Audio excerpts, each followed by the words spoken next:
शहर की बहू की महंगी और गांव की बहू की घास की ज्वेलरी। सिंघानिया हाउस, शहर के सबसे पॉश इलाके में बना वो बंगला जिसे देखकर राहगीर एक पल के लिए रुक जाते थे। संगमरमर के फर्श पर जब सूरज की रोशनी पड़ती थी तो पूरा घर जगमगा उठता था। दरवाजे पर 2 गाड़ियां खड़ी थीं, इतनी चमकदार कि उनमें अपना चेहरा दिख जाए। अंदर डाइनिंग टेबल पर नाश्ता लगा था। घर के सभी लोग नाश्ता करने के लिए बैठे हुए थे। माँ, मुझे भावना ने बताया कल वो ज्वेलरी शॉप में गई थी और उसने एक डायमंड नेकलेस खरीदा है। अरे वाह, कितने का है? माँ, 80 लाख का है। रियल डायमंड का है। आखिर है भी तो कपूर खानदान की बेटी, उसे ज्वेलरी की पहचान है। तभी दरवाजे से भावना अंदर आई, डिजाइनर कपड़े, खुले हुए बाल और गले में वही चमकता हुआ डायमंड नेकलेस पहने हुए। आंटी, कल मैं ज्वेलरी शॉप गई थी, मुझे ये डायमंड नेकलेस बहुत अच्छा लगा। मैंने सोचा एंगेजमेंट से पहले कोई अच्छा ज्वेलरी पीस ले लूं। वाह बेटी, इसकी चमक से तो पूरा कमरा जगमगा उठा, बहुत खूबसूरत है। आंटी, सगाई में मैं पूरा मैचिंग सेट पहनूंगी। नेकलेस, झुमके, बाजूबंद, हाथ फूल, सब हीरे के। सभी की नजरें सिर्फ मुझ पर ही होंगी। वहीं बैठा रजत चुपचाप चाय पी रहा था। उसने एक बार भी अपनी नजर उठाकर डायमंड नेकलेस को नहीं देखा। तभी भावना कहती है, रजत, तुमने कुछ नहीं बोला क्या? तुम्हें मेरा नेकलेस अच्छा नहीं लगा? अरे 80 लाख का है रजत। सॉरी, बट मुझे कीमती चीजें अट्रैक्ट नहीं करती और फिर मुझे ज्वेलरी की कोई नॉलेज नहीं है। रजत, पैसा ही सब कुछ होता है, पैसे की कदर करना सीखो। अरे रजत, मुझे तुमसे कुछ जरूरी काम है, नाश्ता करके मेरे कमरे में आना। नाश्ता खत्म करते ही रजत सीधे अपने पापा के कमरे में गया और दरवाजा खटखटाया। पापा, आपने मुझे बुलाया? क्या कोई जरूरी काम है? अरे अंदर तो आओ, फिर बताता हूँ। कमरे में रजत और उसके पापा के अलावा कोई नहीं था। पूरे परिवार में शांति छाई हुई थी। संजय जी कुर्सी पे बैठे हुए थे और सामने मेज में कुछ कागज रखे हुए थे। रजत, हमारी पुश्तैनी हवेली है गांव में, तुम जानते हो ना? हाँ पापा, जानता हूँ। हाँ, वो हवेली पिछले कई सालों से बंद पड़ी है। वो मेरे पापा की बनाई हुई हवेली है। मैं नहीं चाहता हूँ कि वो बंद पड़ी खराब हो जाए। कुछ मेंटेनेंस का काम करना है उसमें, और मैं चाहता था मेरे बच्चे मेरे गांव से जुड़े रहे, लेकिन विराज को तो टाइम ही नहीं है और फिर उसे पसंद भी नहीं है गांव जाना। पर कितना टाइम लगेगा? अरे अब ये तो मुझे नहीं पता कि कितना टाइम लगेगा, लेकिन जब तक पूरी हवेली का काम ना हो जाए तब तक तुम वापस नहीं आना। हाँ ठीक है, कब जाना है? कल सुबह ही निकल जाना। थैंक यू बेटा। अगले दिन सुबह रजत अपनी गाड़ी लेकर निकल पड़ा। शहर की भीड़ भाड़ पीछे छूटती गई और सामने था एक अनजान सफर। खिड़की से आती ताजी हवा में कुछ अलग ही बात थी, एक सुकून जो उसने पहले कभी महसूस नहीं किया था। कुछ देर बाद गाड़ी हवेली के बड़े दरवाजे के सामने रुकी। इस हवेली को तो सच में मेंटेनेंस की जरूरत है। हवेली का बड़ा दरवाजा खुला और रजत अंदर गया। अंदर एक बड़ा आंगन था, चारों तरफ कमरे थे, छत पर कबूतर बैठे थे और एक कोने में तुलसी का पौधा था जो अभी भी हरा भरा था। रजत ये सब देख ही रहा था कि तभी एक बुजुर्ग अंदर से आए। अरे छोटे मालिक, आप आ गए? संजय साहब ने बताया था कि आप आएंगे। हाँ, मैं आ गया हूँ। आप ठीक है? जी मालिक। छोटे मालिक, हम तो ठीक हैं, लेकिन इस हवेली को अब मरम्मत की जरूरत है। रजत हवेली के चारों तरफ देख रहा था। हवेली पुरानी थी, लेकिन उसे हवेली में सुकून था, शहर की चकाचौंध से बिल्कुल अलग। काका, आप मेरा सामान कमरे में रखवा दीजिए, मैं थोड़ा आराम करूंगा। जी छोटे मालिक। थोड़ी देर कमरे में आराम करने के बाद रजत बाहर निकलकर आंगन में आया और वहीं रुक गया। उसने देखा कि एक लड़की जमीन पर बैठी हुई है, सिंपल से कपड़े पहने हुए, बाल बंधे हैं, सुनहरी घास उसके आसपास फैली हुई थी। वहीं 4-5 बच्चे बैठे हैं। तभी उनमें से एक बच्चा कहता है, दीदी, आपने मोहिनी के लिए कितने अच्छे कंगन बनाए हैं, घास के। मेरे लिए भी घास के कंगन बना दीजिए ना। अरे तुम सब रुको तो, सबके लिए बनाऊंगी भाई। नव्या ने घास के कुछ तिनके उठाए और इतनी सफाई से बुनने लगी कि देखते देखते एक छोटा कंगन तैयार हो गया। उसमें एक लाल पत्थर टांका जो मोती की तरह चमक रहा था। अरे वाह नव्या दीदी, आपने तो बिल्कुल वैसा ही कंगन बना दिया जैसे मोहिनी का था। रजत दूर खड़ा ये सब देख रहा था, फिर अपने कदम आगे बढ़ाए। ये आपने बनाए हैं? रजत की आवाज सुनकर नव्या घबरा कर उठकर खड़ी हो गई। आप कौन हैं? मैं रजत हूँ, कुछ दिनों के लिए हवेली में रहने आया हूँ। रजत की नजरें नव्या के बनाए हुए घास के कंगन से हटी नहीं रही थी। वो गौर से बस उस कंगन को देखे जा रहा था। रजत नीचे बैठ गया और वो छोटा कंगन उठाकर ध्यान से देखने लगा। ये घास से बना है? सच में?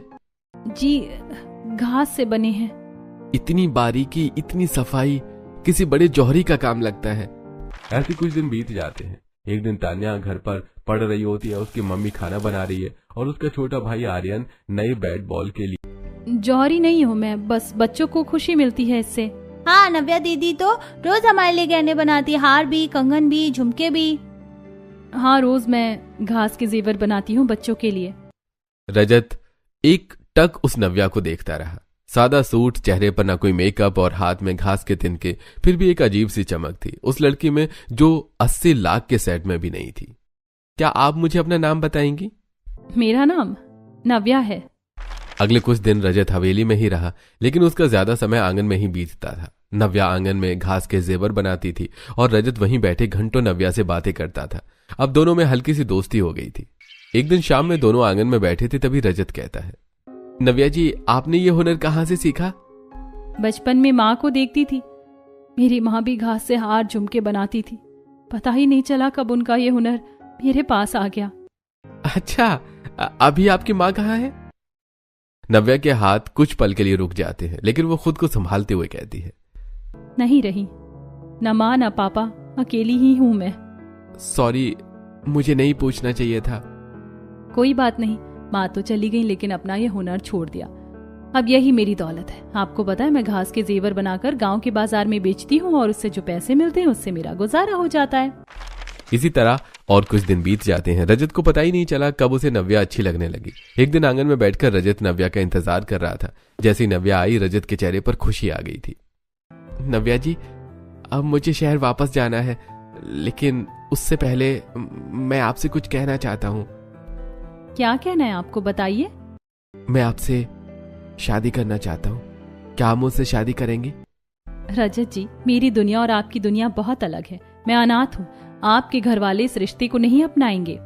घर वाले बाद में मानेंगे, पहले आप मान जाइए।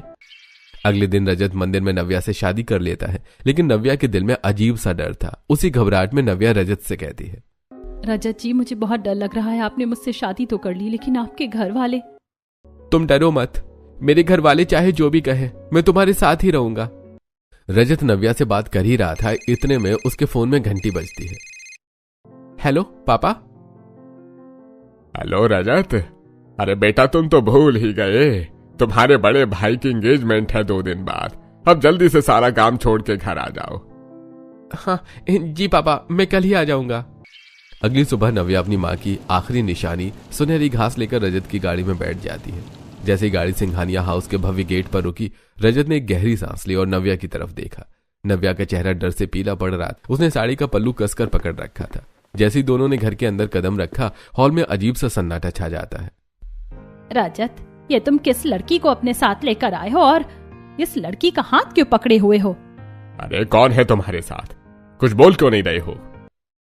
हाँ, ये नव्या है, मेरी पत्नी। मैंने गांव में पूरे रीति रिवाज से शादी करी है नव्या से। तुम्हारा दिमाग ठीक है? ये क्या तमाशा लगा रखा है? ये गांव की लड़की को तुम सिंघानिया परिवार की बहू बनाकर ले आए हो। मुझे तो सोच के घबराहट हो रही है कि जब लोगों को पता चलेगा तो वो क्या कहेंगे कि बड़ी बहू भावना कपूर खानदान की लड़की और छोटी बहू एक मामूली सी अनाथ लड़की, और वो भी गांव की। माँ, आप लोगों को नव्या सिर्फ इसलिए अच्छी नहीं लग रही क्योंकि वो गरीब है। अरे लेकिन मुझे उसकी गरीबी से कोई फर्क नहीं पड़ता, मुझे वो अच्छी लगती है। और आप तो हमेशा कहती थी कि मैं अपने बच्चों की पसंद से शादी करूंगी, फिर आपको अब क्या हुआ? अरे मंदिरा, शांत हो जाओ। तुम्हारा गुस्सा करने का कोई फायदा नहीं है। तुम्हें पसंद हो या ना पसंद हो, लेकिन अब ये लड़की सिंघानिया खानदान की छोटी बहू है। मैं नहीं मानूंगी इस लड़की को कभी अपनी बहू। मेरी सिर्फ एक ही बहू है, भावना। आप इसे कह दीजिए मेरी आंखों के सामने से चली जाए। मंदिरा जी के कड़वे शब्द नव्या के दिल में तीर की तरह चुभ रहे थे। उसने अपने आंसू छुपाए, रजत का हाथ थाम लिया और चुपचाप कमरे में चली गई। उस रात नव्या बहुत देर तक सोई नहीं। आंखें बंद थी, लेकिन मन में एक ही सवाल था, क्या वो कभी इस घर में अपनी जगह बना पाएगी? क्या इस घर में मुझे कभी भी बहू का दर्जा दिया जाएगा? मैं इस घर के लायक बन पाऊंगी कभी भी? अगली सुबह सिंघानिया हाउस में एक अलग ही रौनक थी। विराज और भावना की सगाई की तैयारियां जोरों पर थी। फूलों की सजावट, रोशनी का इंतजाम, खाने की महक, पूरा घर जगमगा रहा था। और इस चमक दमक में नव्या एक कोने में चुपचाप खड़ी थी, जैसे इस घर में उसका कोई वजूद ही नहीं। वाह भावना बेटा, क्या ज्वेलरी है। सच में कपूर और सिंघानिया दोनों खानदान की चमक एक साथ दिख रही है। भावना सभी से हंस के मिल रही थी, इतने में ही उसकी नजर नव्या पर पड़ती है। अरे सब लोग जरा रुकिए, मेरी देवरानी जी को तो देखिए, लगता है गांव की याद कुछ ज्यादा ही आ गई है, तभी तो ये घास अपने गले में लपेट के आ गई। अरे मंदिरा, तुमने तो पता ही नहीं चलने दिया, चुपचाप छोटी बहू भी ले आई। लगता है तुम्हारी बहू बहुत गरीब है, तभी तो ये घास का हार पहनी हुई है, पर तुम लोग तो गरीब नहीं हो। तू ही अपनी बहू को कोई एक्सपेंसिव ज्वेलरी लाकर दे देती। मुझे इस बहू से कोई लेना देना नहीं है, गंवार है गंवार। मैं अपने पैसे इस पर क्यों खर्च करूं? न ढंग के कपड़े पहने, न गहने, बस घास लटका ली गले में। मुझे तो मेरी भावना पसंद है और मैं सिर्फ उसे ही अपनी बहू मानती हूँ। नव्या के हाथ कांप गए, आंखें भर आईं। रजत दूसरी तरफ मेहमानों से मिल रहा था, उसे पता नहीं था। नव्या चुपचाप बाहर आ गई, आंगन में खड़ी होकर अपने घास के हार को हाथ से छुआ। माँ, तुम तो कहती थी कि हुनर से बड़ी कोई ताकत नहीं है, लेकिन यहाँ तो मेरे उस हुनर की कोई कदर नहीं, बल्कि मेरी इंसल्ट कर रहे हैं सभी लोग। सास के कड़वे शब्द और मेहमानों के ताने, नव्या ने सब कुछ चुपचाप सह लिया। सगाई का फंक्शन खत्म हुआ, लेकिन नव्या के दिल का दर्द खत्म नहीं हुआ। अगले दिन घर में विराज और भावना की शादी की शॉपिंग की तैयारी थी। मंदिरा जी, भावना और विराज सब मिलकर निकलने वाले थे। तभी रजत नव्या के पास आकर कहता है, सभी लोग शॉपिंग करने जा रहे हैं नव्या, आज हम भी चलते हैं शॉपिंग पर। तुम्हारे लिए कुछ ले लेंगे, अच्छे कपड़े, अच्छी ज्वेलरी। ये सुनते ही नव्या की आंखें चमक उठी। क्या आप सच कह रहे हैं रजत जी? हम भी शॉपिंग करने जाएंगे? हाँ, हम भी शॉपिंग पर जाएंगे। पिछली बार जो एंगेजमेंट में हुआ वो शादी में नहीं होगा। हम तुम्हारे लिए अच्छे कपड़े और अच्छी ज्वेलरी खरीद के लाएंगे, फिर तुम्हारा कोई भी मजाक नहीं उड़ा पाएगा। दोनों तैयार होकर शॉपिंग के लिए निकल गए। खन्ना जी, नव्या के लिए वो विक्टोरियन डायमंड सेट निकाली है। मैं चाहता हूं कि शादी के अगले फंक्शन में मेरी पत्नी सबसे सुंदर दिखे। डायमंड सेट खरीदने के बाद रजत बिलिंग काउंटर में अपना प्लैटिनम कार्ड निकाल कर देता है। लीजिए, इसे स्वाइप कर लीजिए। सर, यह कार्ड डिक्लाइन हो रहा है। क्या? दोबारा लगाओ। सर, 3 बार लगाया, हर बार डिक्लाइन। रजत ने दूसरा कार्ड निकाला, वो भी डिक्लाइन। रजत को कुछ समझ नहीं आया, उसने तुरंत बैंक में फोन किया। सर, आपके सभी कार्ड ब्लॉक हो गए हैं, यह आपके घर से ही रिक्वेस्ट आई थी। रजत का चेहरा मुरझा जाता है, वो समझ गया। नव्या भी सब समझ गई थी। उसने एक पल के लिए रजत को देखा और फिर अपनी नजरें नीचे कर ली। घर वापस आते ही रजत सीधे मंदिरा जी के पास गया। माँ, आपने मेरे सारे कार्ड ब्लॉक क्यों करा दिए? मंदिरा जी के साथ भावना भी बैठी हुई थी। मंदिरा ने भावना की तरफ देखा। रजत, तुम्हें तो पैसों से कोई फर्क ही नहीं पड़ता था ना, तो फिर क्या हुआ? ये तुम्हारी सजा है जो तुमने हम लोगों को बिना बताए गांव की गंवार से शादी कर ली है। उस लड़की के ऊपर इस घर का एक भी पैसा नहीं खर्च होगा। माँ, वो लड़की नहीं मेरी पत्नी है, इस घर की बहू है। इस घर की बहू सिर्फ भावना है। उस गंवार घास का हार पहनने वाली लड़की को अपनी बहू कभी नहीं मानूंगी मैं। आंटी सही तो कह रही है रजत, आखिर उस गंवार को कैसे सिंघानिया फैमिली की बहू कह सकते हो तुम? नव्या मेरी पत्नी है, अब चाहे कोई माने या न माने। तो फिर जाओ अपनी उस घास वाली बीवी के पास रहो, लेकिन याद रखना तुम्हें भी एक पैसा नहीं मिलेगा। रजत गुस्से से कमरे के बाहर निकलता है। नव्या भी बाहर ही खड़ी थी। मुझे माफ कर दो नव्या, मैं तुम्हारे लिए कुछ भी नहीं कर पाया। रजत जी, आप माफी मत मांगिए, आप मेरे साथ हैं, मेरे लिए यही बहुत बड़ी बात है। बस कुछ दिन की बात है नव्या, जैसे ही विराज भैया की शादी हो जाएगी हम फिर से पुरानी हवेली चले जाएंगे। हम यहाँ रुकेंगे ही नहीं नव्या। मुझे नहीं चाहिए महल और ये दौलत जहाँ बार बार तुम्हें कोई नीचा दिखाए, जहाँ तुम्हारे हुनर का मजाक उड़ाया जाए। मैं तुम्हें फिर से वही सुकून वाली जिंदगी दूंगा। इसी तरह कुछ दिन बीतते हैं और अब आता है विराज और भावना की शादी का दिन। आज सिंघानिया हाउस दुल्हन की तरह सजा हुआ था। चारों तरफ फूलों की महक, रोशनी की चमक और मेहमानों की भीड़। तभी एकदम हॉल में सन्नाटा छा जाता है और भावना की एंट्री होती है। सभी मेहमान भावना की डायमंड ज्वेलरी देख के दंग रह जाते हैं। अरे वाह मंदिरा जी, आपकी बहू की ज्वेलरी तो बहुत महंगी लग रही है, 2 करोड़ से कम का नहीं होगा पूरा सेट। भावना बेटा, बहुत अच्छी लग रही है और तुम्हारी ये ज्वेलरी तो एक नंबर है। मंदिरा जी अपनी बहू की एक्सपेंसिव डायमंड ज्वेलरी देखकर खुश हो जाती हैं और अपनी सहेली से कहती हैं, देखा कितनी महंगी ज्वेलरी पहनी है, मुझे हमेशा से ऐसी बहू चाहिए थी अपने घर के लिए। थोड़ी देर बाद नव्या आई, हल्के हरे रंग की साड़ी, लंबे काले बाल खोले हुए और गले में घास का हार। लेकिन यह हार पहले वाला नहीं था। उसने घास को केसर और हल्दी के पानी में भिगोया था। सूखने के बाद सोने जैसी चमक आ गई थी। बीच में लाल हरे बीज मोतियों की तरह पिरोए थे। छोटे सूखे फूल और रंगीन पत्थर इस सफाई से लगे थे कि दूर से असली नग की तरह लग रहे थे। मैचिंग झुमके, मैचिंग बाजूबंद, पूरा सेट। घास का हार शादी में, ये रजत की बीवी सुंदर तो बहुत लग रही है। भावना ने नव्या को देखा और तिरछा मुंह बना के हंसने लगी। मम्मी जी, हमारा प्लान सक्सेसफुल हुआ। अगर उस दिन रजत इस लड़की को ज्वेलरी दिला देता तो जो आज ये मजा आ रहा है देखकर, वो कैसे आता। मंदिरा जी सिर्फ एक नजर नव्या को देखती और फिर अपनी नजरें हटा ली। तभी हॉल के दूसरे कोने से कुछ मेहमान नव्या के पास आए। रुकिए, क्या ये घास से बना है? जी, इतनी बारीकी, इतनी सफाई, यकीन नहीं होता। और इसमें से हल्की खुशबू भी आ रही है, ये तो बहुत यूनिक है। वहीं हॉल के दूसरे कोने में शहर के सबसे बड़े जौहरी सेठ हरिराम खड़े थे। सफेद कुर्ता, गले में सोने की चेन, 60 साल के तजुर्बे वाली आंखें जो हजारों गहने परख चुकी थी। वो स्टेज पर गए, तभी उनसे भावना कहती है, सेठ जी, ये पूरा सेट 2 करोड़ का है। असली हीरे हैं, सर्टिफाइड। सेठ हरिराम ने हार को ध्यान से देखा, झुमके देखे, ब्रेसलेट देखा।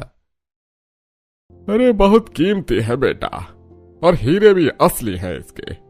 सेठ हरिराम की बातें सुनकर मंदिरा और भावना के चेहरे पर मुस्कान आ गई थी।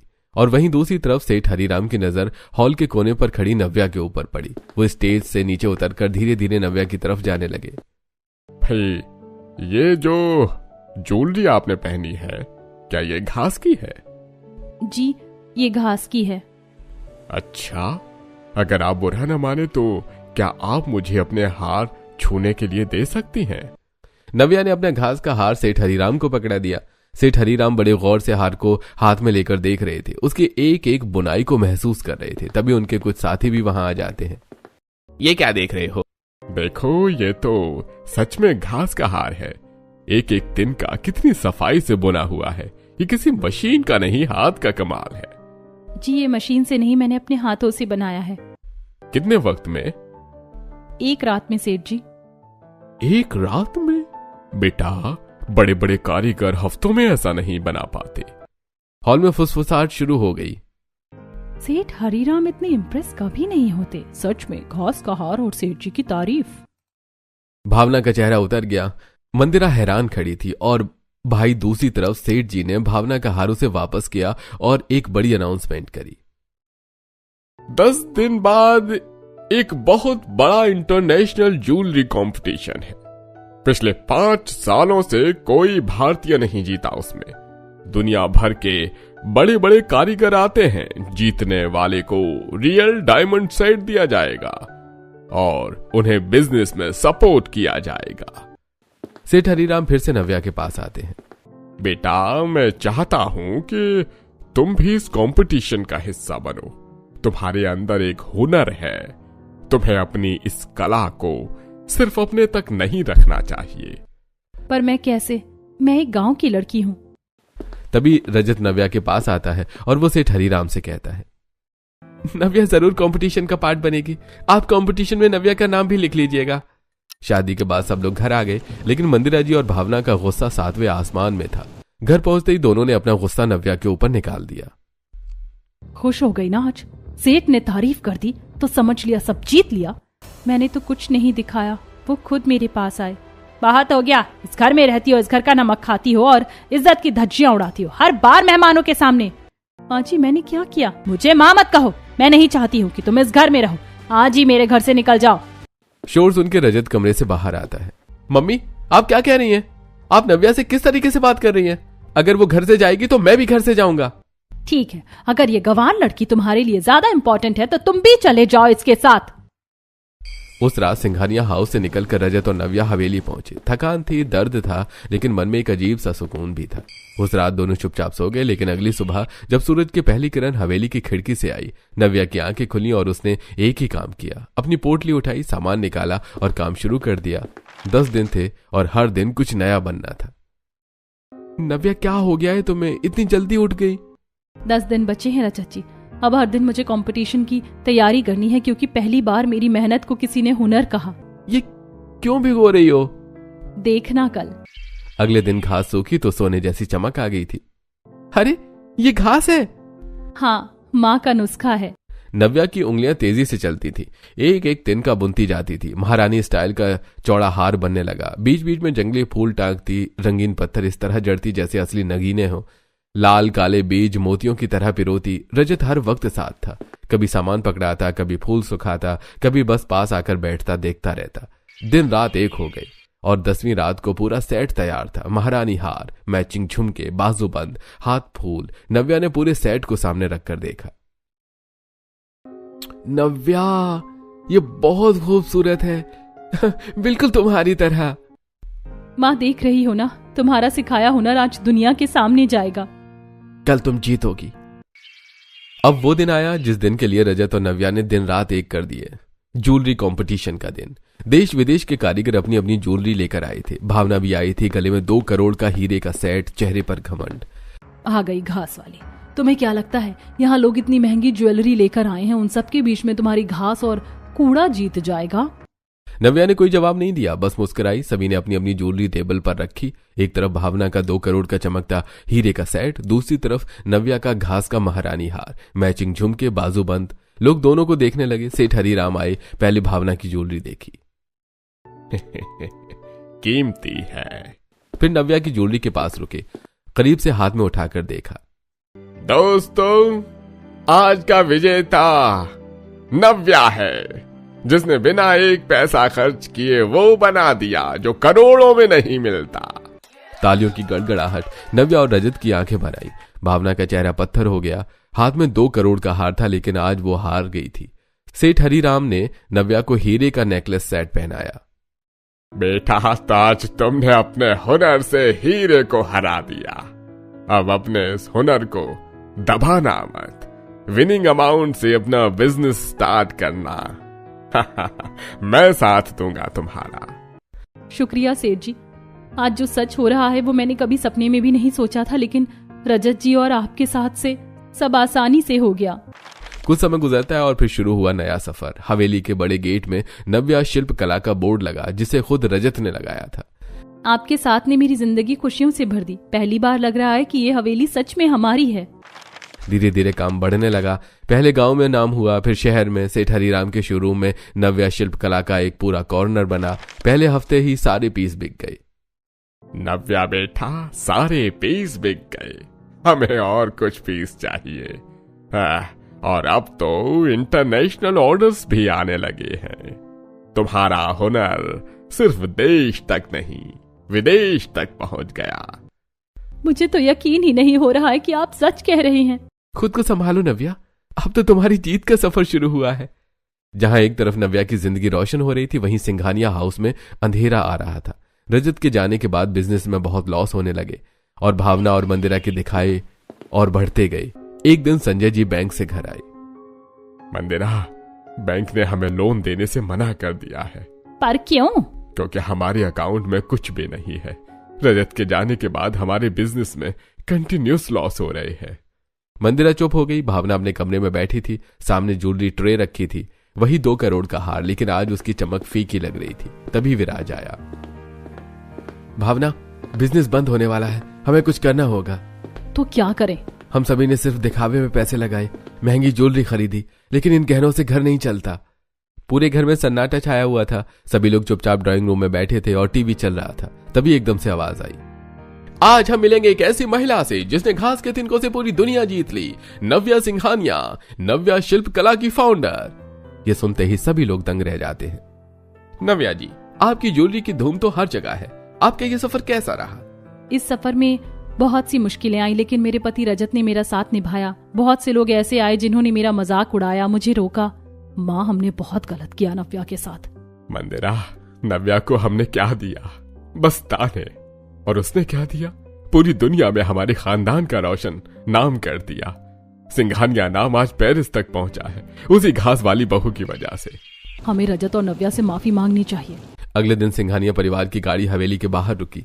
मंदिरा, संजय, विराज और भावना उतरे। नव्या दरवाजे पर आई। मंदिरा आगे बढ़ी। पहली बार, बेटा हमें माफ कर दो।